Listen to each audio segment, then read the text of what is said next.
Hello, welcome back to Cami Designs, and I'm going to show you in this video how to bind off. Now this will be a fairly short video because I only have so many stitches to bind off. I will show in future videos how I bind off when I do a project. But this is just a practice swatch. So these are all from previous videos. The stockinette, rib, garter stitch, cable, and now bind off. But quick, I want to show you if I were to start knitting this row, and then I realized I did not need this row, or I made a mistake in it. I will show you how to do that. Now I'm just going to do 4 stitches. And say I made a mistake in this. So you see these are the two. This is the stitch from previous. That back leg there and that front leg. Now what I do is you want to take that stitch out. So what I do is I just put my needle into that stitch and I push this one off. And I have this, oops, and I dropped a stitch. Okay, so this stitch is now back on my needle just by going and picking up that front leg on that stitch. Now to do a few at a time, I want to go through each front loop that's right underneath my stitch. So let me get here to this last one here. So that's the stitch right there. So now I pull this out and I can rip it or frog it depending on what you want to call it. It looks like I got an extra string in there. Oops. Or not enough of my string. There we go. Okay. And just like that, it's back on I'm back to normal. So that is how I rip it. Now, to bind off, what I want to do is, since I'm knitting, oh, this stitch is twisted. That is why I was having a problem. So you want the right leg, the right part of the stitch to the front.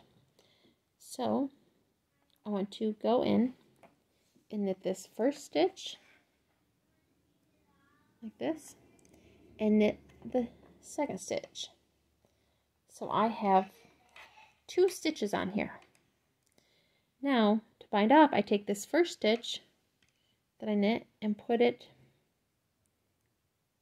over that stitch like that. So now I'm only left with 1 stitch. I'll do that again. Knit. So I have 2 on here. Now I'm going to take this first stitch and I hold it on this knitting needle and I keep that one on and I pull.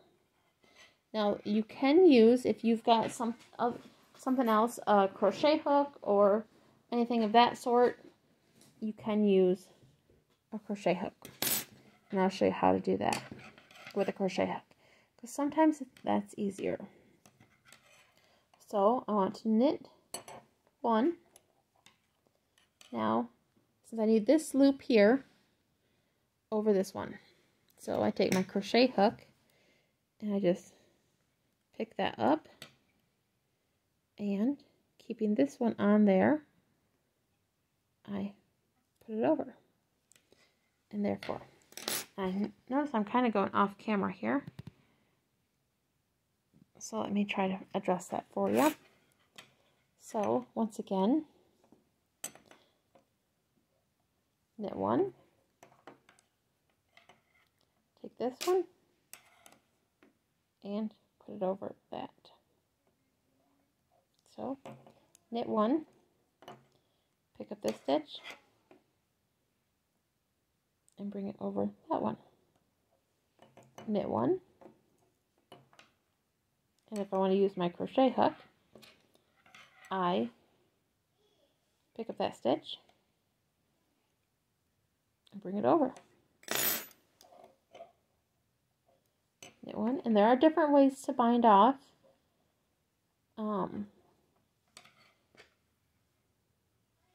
But this is just a basic bind off. This is what I use most often on a project. Knit one. I sometimes find it easier just to use my knitting needles, just because I don't have to then keep putting it down and picking up a crochet hook. Now, another thing I do is I make sure to hold this stitch right here on with this finger here. So what I want to do is I want to put my knitting needle in this stitch, just like that, and I'm holding this one with it because it's a little tight.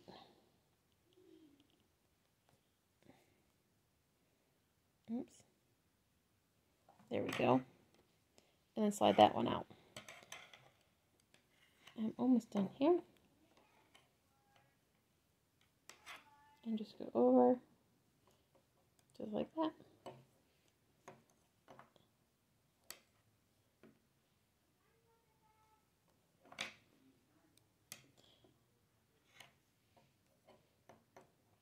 Around.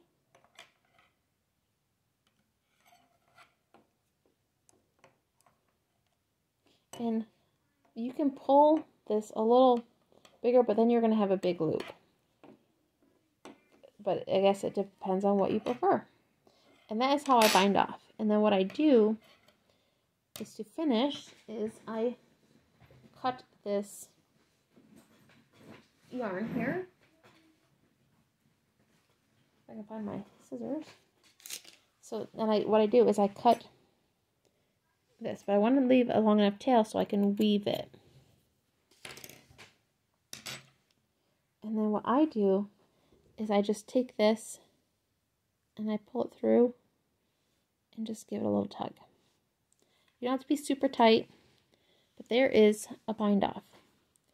Now I can show you real quick how to weave in the end string, because you don't want to cut it at this knot, because when you wash it or whatever you're going to do, this can come undone and then you just lose this whole project. Now to weave it, I always weave to the back. Now you'll see I have pearls on the back here, and you'll see I have a little loop going this way, a loop going this way. I call them smiles and frowny faces. And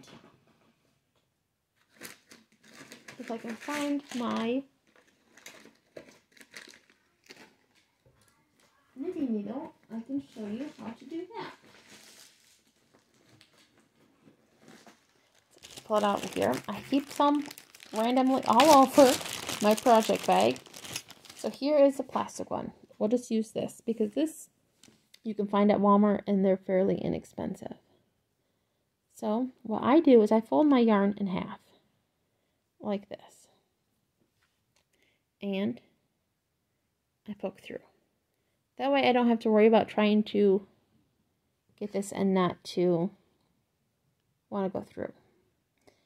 And so then what I want to do is I want to go down through the smiley faces, the smiles, like that. And I want to go up through the sad faces. So that is a down loop. Some people call them little umbrellas. I call them sad faces. So I want to go up through sad faces and then down through smiles. And then I will go maybe a row down, and I'll go through this down smile and through this happy, just like that. And then say I'll go down another row. So I'll go through, say, I'll go through this sad face, down through this happy smile,